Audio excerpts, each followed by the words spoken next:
Tangan ke atas menggapai bintang, tangan ke samping burung yang terbang, tangan ke depan. Assalamualaikum. Waalaikumsalam. Pak Irsad, mari Pak Irsad. Iya Pak, siap. Oke, mari silakan dulu. Bagaimana kabarnya nih Pak? Alhamdulillah Pak, ya sehat-sehat Pak. Sehat, ya? Iya, alhamdulillah. Nah, sesuai dengan janjian kita kemarin Pak. Iya. Salah, Pak Irsad. Mau disupervisi ya? Ya, di supervisi. Supervisi akademik ya. Memang jadwalnya Pak Irsad memang besok ya? Besok Pak. Iya. Nah, apa yang menjadi topik atau agenda percakapan kita kali ini? Agendanya mengenai proses pembelajaran di kelas Pak. Iya.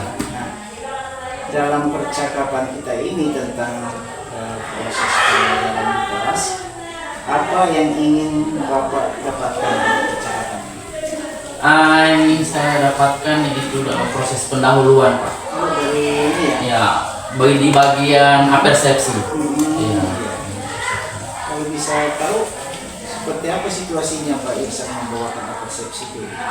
Ya, ketika saya membawa apersepsi itu ada beberapa hal yang saya lakukan. Misalnya itu ketika saya menayangkan video. Ya, dalam proses penayangan video itu ada beberapa siswa yang tidak memperhatikan video pada saat proses pembelajaran. Nah, sehingga itu siswa itu kurang bisa memahami dalam proses selanjutnya, yaitu kegiatan tapi yang lainnya ada yang memahami. Iya, yang lainnya. Ada yang memahami, ada yang tidak. Seperti itu situasinya ya. Iya Pak.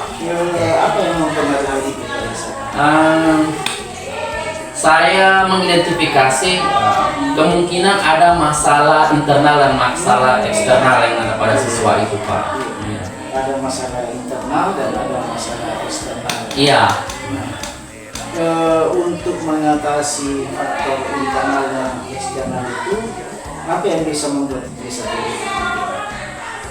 Untuk mengatasinya itu mungkin harus ada solusi dalam proses pembelajaran itu Pak. Iya. Yang pertama, untuk solusi internal mungkin akan diadakan terkait kesepakatan kelas. Ya, sehingga ada pembinaan siswa, kemudian ada solusinya ada bimbingan belajar. Ya, jadi saya akan mengadakan bimbingan belajar ini, dan terakhir adalah menciptakan suasana positif sehingga membangun hubungan baik antara guru dan siswa. Sebenarnya nanti kok akan terbentuk budaya positif. Iya. Nah, Pak Irsad, saya kan ingin membantu Bapak dalam mengembangkan beberapa kompetensi. Contohnya tadi Pak Irsad mengatakan di bagian pendahuluan membawakan persepsi ya. Iya, persepsi Pak. Dalam pembelajaran itu. Nah, Pak Irsad, kalau misalnya kita kasih rentang nilai 1 sampai 10. Bapak di dalam membawakan persepsi itu Bapak di nilai berapa? Kira-kira kalau yang sekarang ini Pak, 6. Nilai 6 ya? Iya, nilai 6 Pak. Apa yang membuat Bapak berpikir seperti itu? Bapak berada di nilai 6? Iya, karena memfokuskan siswa itu saya rasa kurang maksimal dalam proses itu, sehingga ada siswa yang tidak fokus dalam proses pembelajaran, khususnya dalam menayangkan proses video pembelajaran itu. Mereka tidak fokus, ya, sehingga tidak memahami materi yang akan dijelaskan lebih lanjut. Tentunya kan ada di masalah fokus ya. Iya fokus Pak. tentang perhatian. Nah, ada gagasan apa Pak Irsad untuk membuat siswa-siswanya Pak Irsad itu bisa fokus dalam pembelajaran? Apa gagasan kira-kira? Iya, kemungkinan Pak untuk siswa kurang fokus itu mungkin terkait dengan kesiapan belajar mereka. Ya, jadi dalam proses pembelajaran itu mereka belum siap menerima materi itu karena mungkin belum membaca materi, ya, sehingga mereka ya tidak fokus di situ Pak. Oke. Nah, tentang fokus ini, ya, Bapak mungkin bisa membuat kriteria-kriteria di mana yang dimaksud fokus dan tidak fokus itu bagaimana kriteria? Kriterianya itu Pak, dalam proses pembelajaran itu ada siswa yang memperhatikan dengan betul, ada siswa yang memperhatikan itu dengan tatapan kosong, artinya bengong. Ada juga yang hanya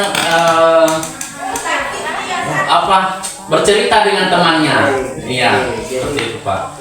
Macam-macam ya. Iya, macam-macam. Perilaku siswa dalam melakukan pemusatan perhatiannya terhadap materi yang Iya, betul Pak. dijalankan. Nah, dalam pembelajaran besok itu di jam pertama. Jam pertama Pak. Pertama itu apa yang kira-kira Pak Irsad mau lakukan untuk mengatasi permasalahan yang Pak Irsad kemukakan? Iya, ini terkait permasalahan siswa Pak.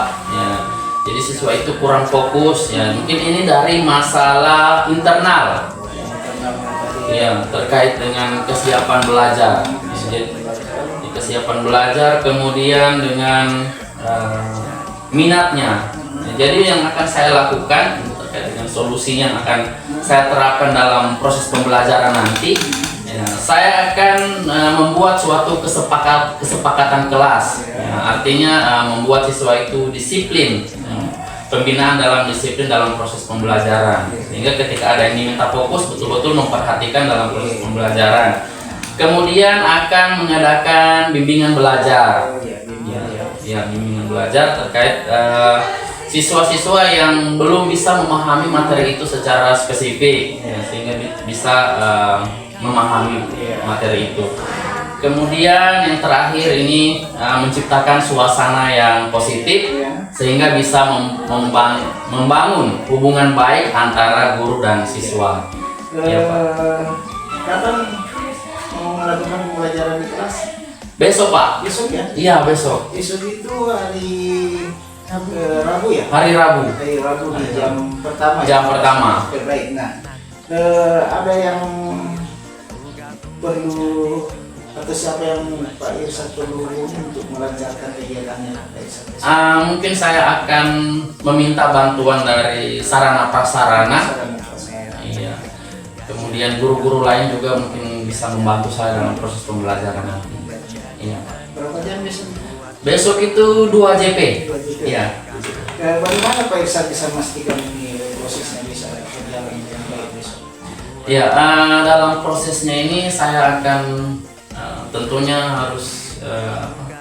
harus dibantu oleh guru-guru, ya dibantu oleh guru-guru dan ya, teman sejawat, dan juga harus didukung oleh kepala sekolah itu sendiri. Tentunya pasti dari Iya. Oke, Pak Irsad. Kita ke belakang lagi bahwa Pak Irsad kan mau melancarkan proses pembelajarannya Pak Irsad dalam rangka membawakan persepsi ya. Iya, persepsi Pak Pak. Irsad tadi mengatakan masih berada di nilai 6. Nilai 6, betul Pak. Ada bayangan mau ke nilai berapa? Kira-kira bayangannya itu Pak, saya maunya nilainya 10. 10 Iya Pak. Biasa Pak Irsad 10. ya. Oke, jadi Bapak persiapkan besok. Kita akan ketemu di kelas ya besok ya. Besok Pak. Ya. Baik. Oke. Insya Allah saya akan Insya Allah. hadir besok di bagian belakang. Saya akan mengamati Pak Irsad ya. Ya. Sampai ketemu besok Pak Irsad. Ya, Terima kasih banyak ya. ya, terima kasih Pak. Oke, makasih. Silakan Pak Irsad. Ya. Dalam kalian dalam 4 kelompok, nanti itu akan ada kelompok ahli dan kelompok asal. Masing-masing kelompok ahli, dia akan membahas ya materi dari kelompok ahli. Misalnya kelompok ahli 1, dia membahas mengenai penyakit yang terkait dengan sistem pernapasan.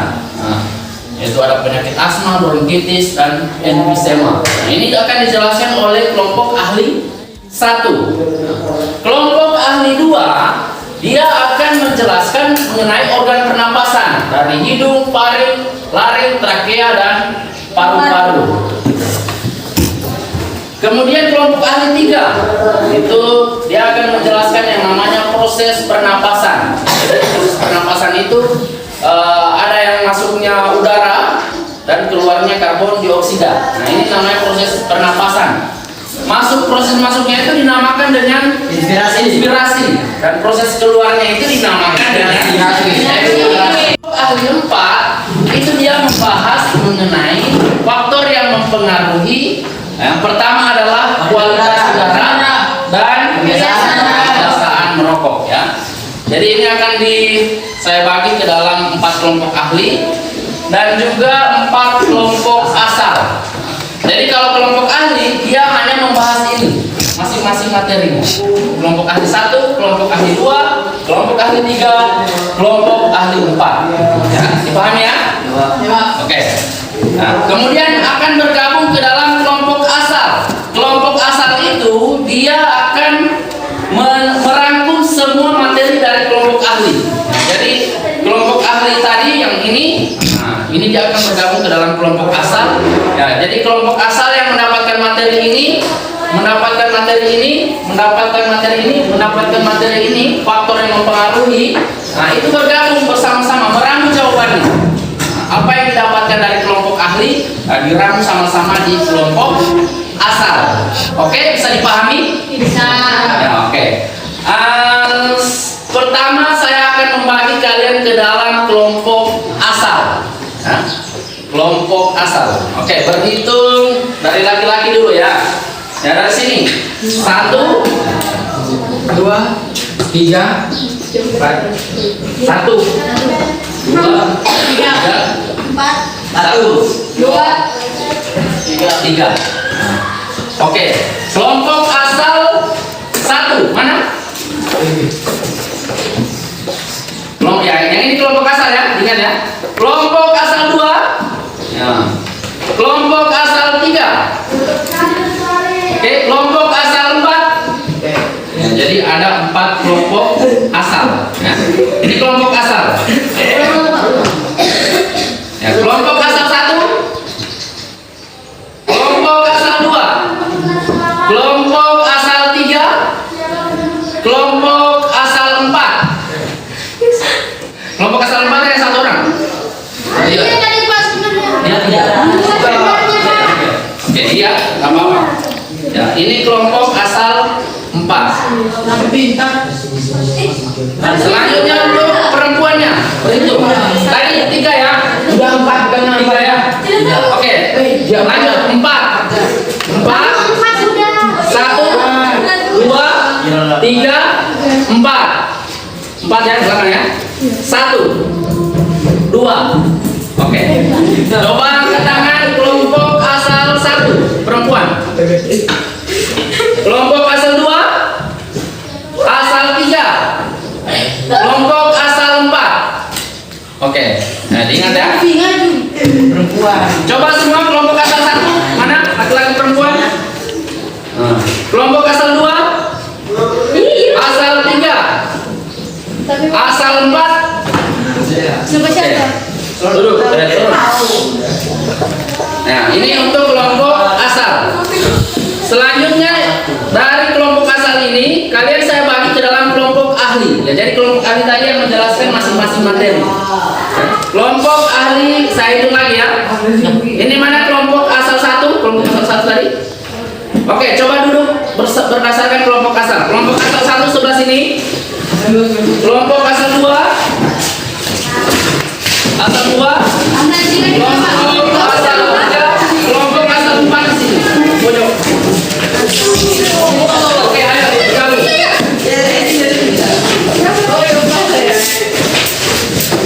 Bergabung bersama kelompok. Ya, dikasih 1 mejanya. Kasih 1.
Biar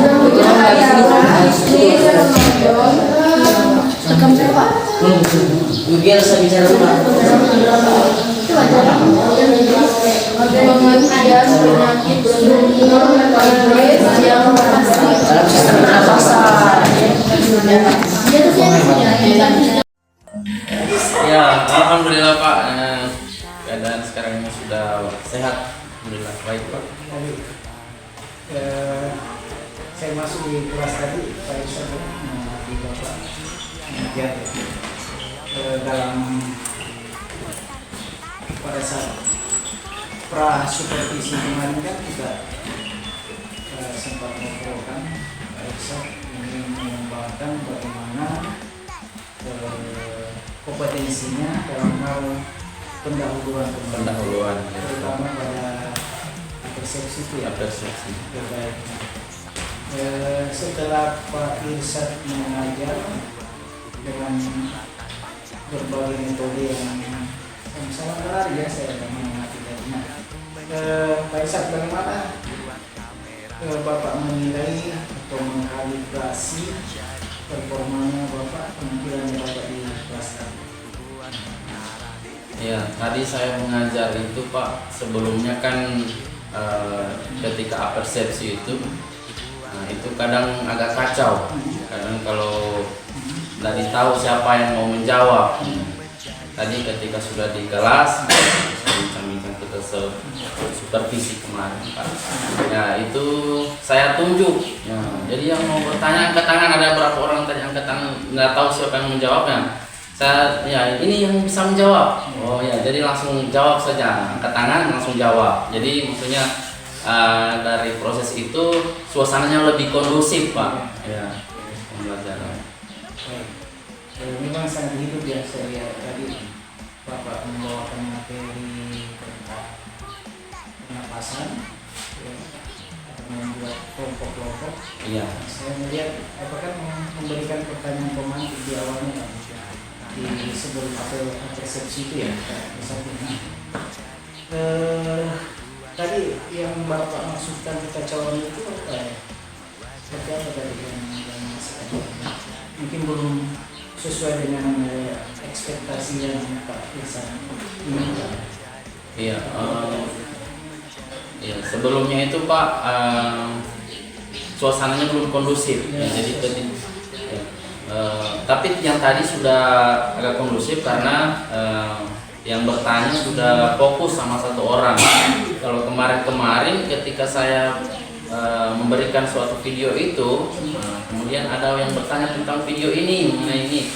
Nah, di situ belum ada, maksudnya nggak langsung menjawab. Jadi yang di sana menjawab, ya, jadi maksudnya nggak tahu siapa ini yang menjawab ini. Jadi agak anu di situ, kacau maksudnya. Jadi ketika saya anu satu orang, oh ini tadi, siapa tadi yang angkat tangan? Nah, langsung saya minta angkat tangan, ya, langsung fokusnya di situ Pak.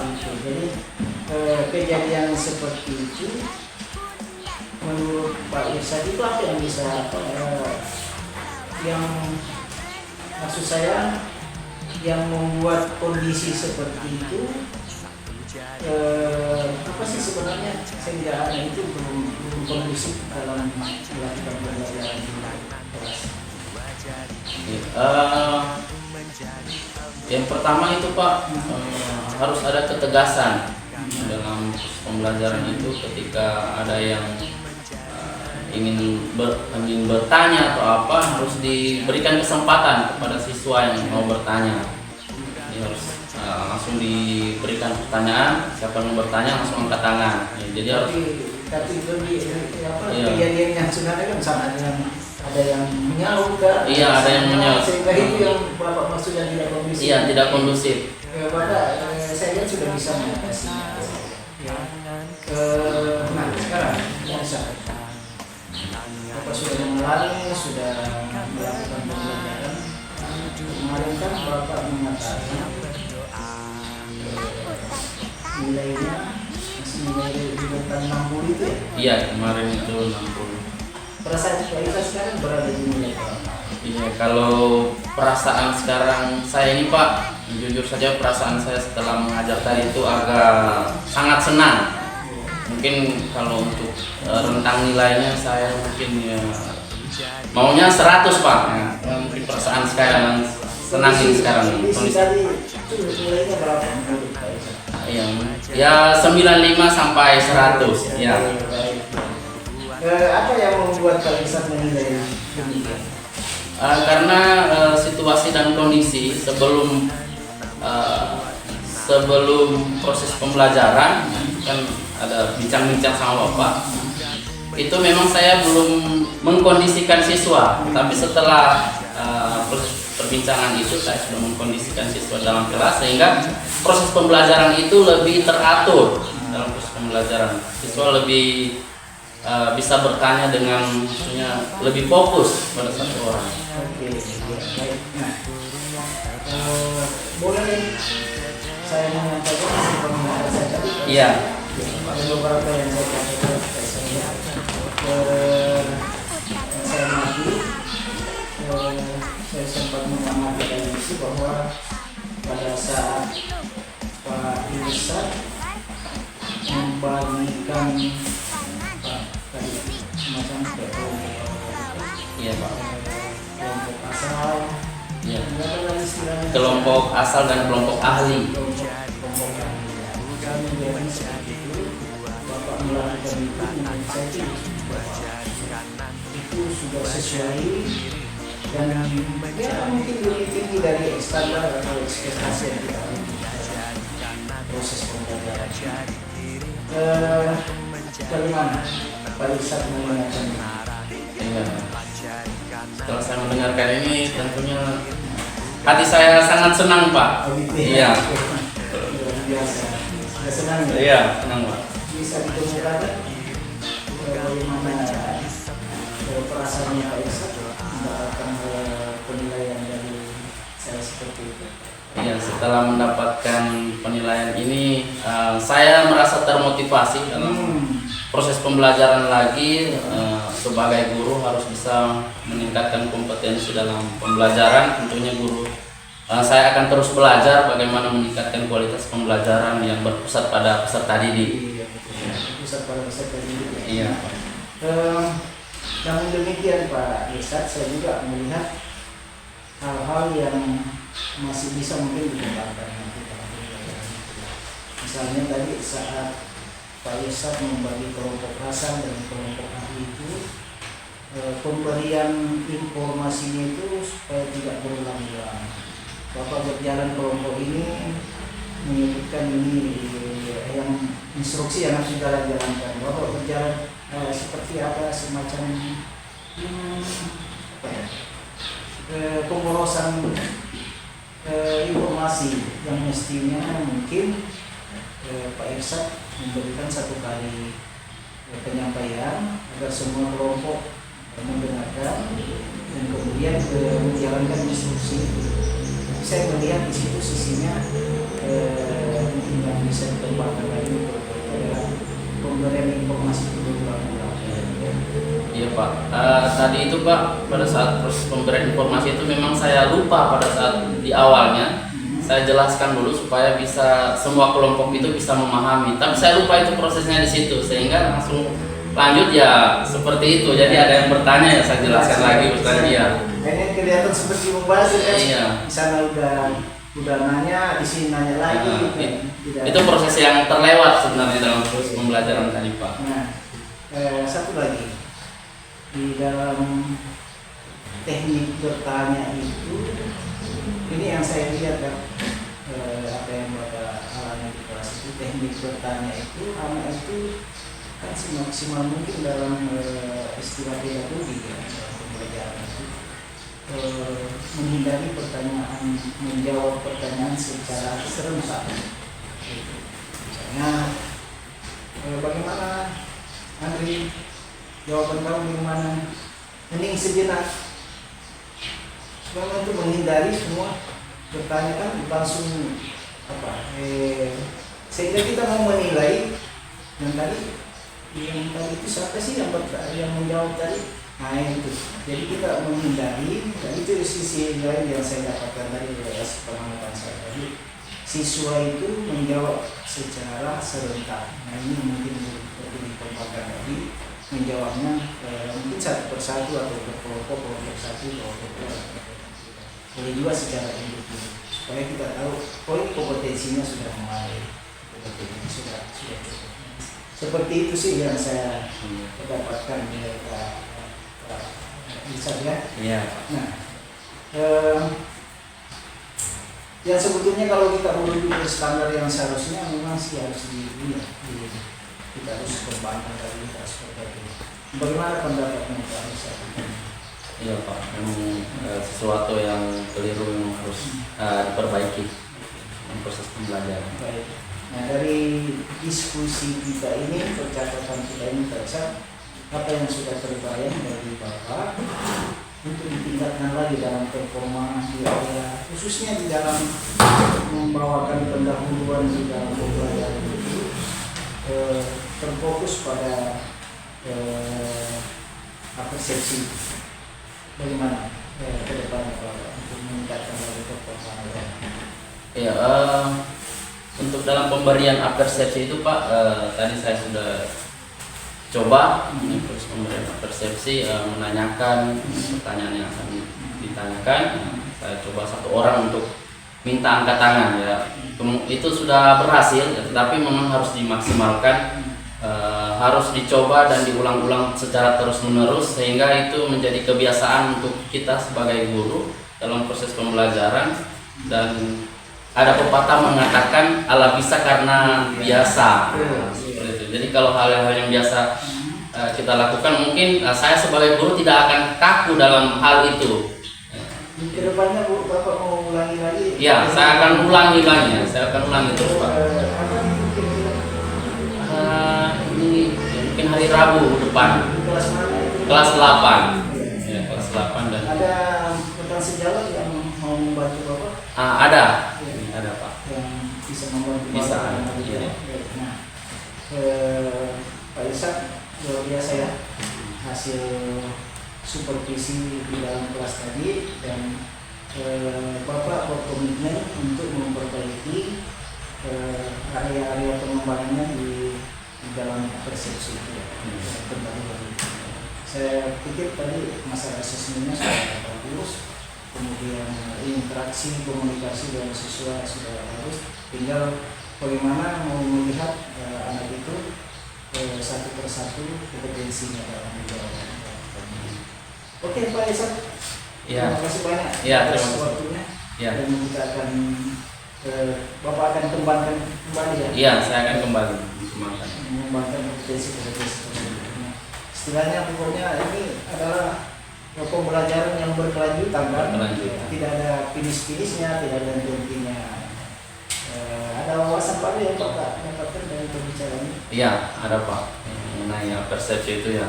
Ini menambah wawasan saya bagaimana bisa memberikan persepsi sehingga siswa itu dapat fokus dalam proses pembelajaran. Jadi luar biasa. Ya. Saya ucapkan sukses. Ya, terima kasih Pak. Iya. Terima kasih.